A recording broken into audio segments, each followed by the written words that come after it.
Greetings, housemates, and welcome back to a short episode of Learn to Play Endless Legends.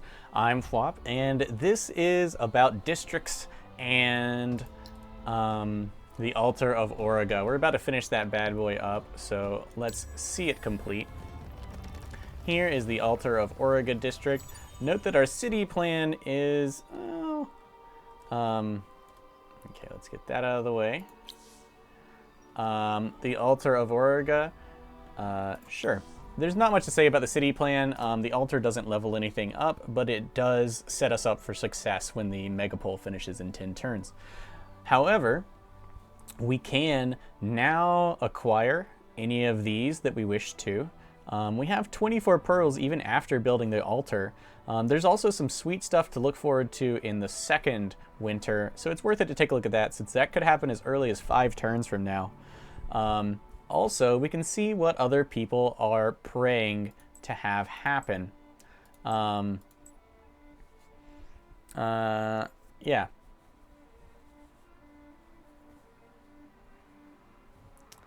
Click this button to pray to Auriga and increase the odds that this effect will be applied during the next winter. I think it's guaranteed as long as whichever effect has the most votes. I think what it means by odds is other people's interference. 7 pearls from number of turns since the season start. So what I guess it's trying to say to us is it's been 7 turns of summer, which means that we can now we now must spend 7 pearls. So someone voted last turn 6 turns in, and they got 6 pearls, which means that their vote was worth more than everyone else who voted for other terrible things. We personally, -1 luxury, +1 strategic. That'll be good for us. That's totally fine. Reduced fortification.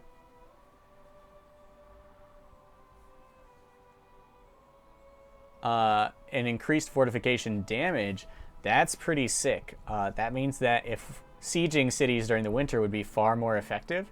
And because we have a massive stock of emeralds, we can boost our fortification when we need to. And since we're a super warlike race, that would be great. Obviously, we really want to avoid industry. But luxury versus strategic resources, we also happen to have more luxury extractors than strategic ones, and someone else already spent 6 pearls, and pearls aren't that easy to come by. So we're just going to let this play out. 2 of these would be pretty good for us, I believe. So, what are we going to use our pearls for? We could immediately jump into one of these technologies at the cost of 10 just to unlock it.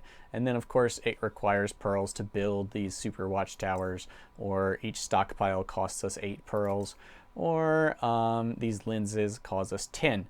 I find it's much better to super focus what you spend your pearls on. And we have a couple of sweet options coming up in winter number 2. The one I'm probably going for is Pearlsmithing. This lets you build pearl armor. Each piece of equipment costs you pearls. I think it's 3 for like boots and helmets, and it's 6 for the armor. So that's up to 12, or maybe it's 10 max pearl per unit, which is quite a bit, right? If you think about how many units you could have, especially in a warlike race like us. But the benefits are the helmet removes the vision penalty from winter. The body armor removes any attribute penalty from winter. And the boots remove the movement penalty from winter, which are amazing. Removing the movement penalty is so good. It lets you collect pearls better even if you're not fighting, but if you are fighting, it lets you outmaneuver your opponents drastically, very easily. Plus, they'll be suffering from the attribute, on and on. And the armor is actually quite good. Basically, tier 3 special armor that you can get while you're still in tier 2. The accessories I wasn't impressed with. I believe one of them lets you move faster on frozen rivers or frozen ice shelves. Ice shelves, I believe, are a winter effect. The winter effects are randomized, which ones are available. Ice shelf causes the land to extend one tile out into the ocean during winter, so you can actually step out onto that first tile, I believe is how it works. I haven't actually seen it myself. So one of the accessories lets you move much faster on rivers. A great combo with this, of course, for like uber fast movement on winterized rivers. And the other one, I can't even remember, but I unlocked this one just to see, and I was not impressed. Iceworks. This is a really good one. Remember how I said there are a lot of technologies that take advantage of rivers, seas, and lakes? Here's one that gives you a city improvement you can build for 10 Pearl after you've unlocked it. Remember, it's 15 to unlock everything in this second winter zone. But it improves your production, your industry by 10 per tile that is river, sea, or lake. Okay. Note that you have to have the ice shelf winter effect to get anything from the seas or lakes. However, the rivers, if you build a city on a river, you can get a ton of industry from it. This would be a must-have if you had successfully built a city or even two on the river that you intended to actually build anything on, because it is so good. If you're a warlike race, maybe the armor still is better, but this would be super tempting. And the fourth one, I actually tried to look up what this particular winter bonus is, and I couldn't find it. So I'll have to start another game and look myself, because the wikis really aren't up to shape for this game yet. It's just too complex and the player base is too small, I suppose. So then the Chapel of Auriga. This is a great one. +1 population on your city per rebuilt village. Does not apply to converted villages. Remember, converted is specifically for the cultists. That is, if the cultists convert one of your villages, it's not going to count for this effect.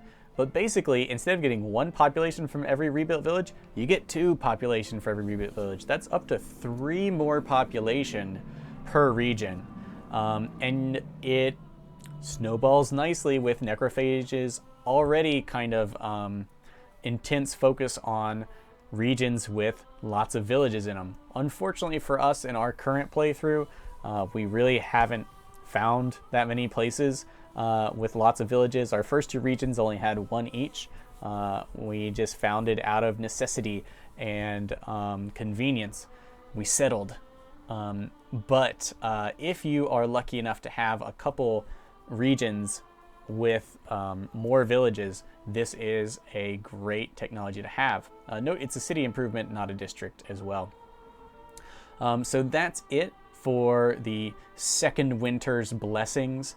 They are pretty powerful, quite good, and we're saving up our pearls for them. We're probably going to get the armor. Maybe some point in the game we'll get this as we expand into more and more villages.